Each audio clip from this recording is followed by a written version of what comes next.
In this video, I want to show you how to use your HP Smart Tank printer to make a copy of an ID card so that on one page you see both sides of the ID card, the front and also the back. Let's get started right away. In that case, open the lid over here. You're going to place the first, so you're going to place the side A of the card. Let's say this is side A, this is side B. Okay, gonna place it somewhere in this section. It doesn't have to be precise, but let's say I want to place it in the middle over here. Should be on the left side.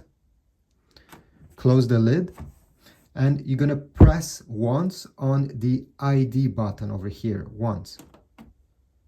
Then select if you want in black and white or color. Let's say I want a color, so I'll press the color once. Wait. Okay, right now it's scanning this side. And you can see on the display here, the side A is blinking. Wait again. Usually it takes around 8 seconds to scan that side.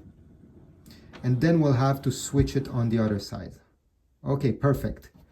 Open the scan lid. Take your ID, turn it on side B, put it at the same place, and close the lid, and press on the blinking button over here once, and wait.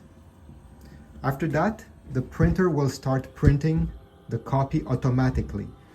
So let's wait a few more seconds. It has now finished scanning the B side of that ID card, and the copy is printing at this moment. And here we go, we got our results, and as you see, we have side A and side B of your ID card. Thanks for watching. If you found this video useful, please take a moment, subscribe, comment down below, and if you need some paper or some ink or even a new printer, check my Amazon links down below. Every time you go through them, you support my channel. I get a very, very small commission. Thanks.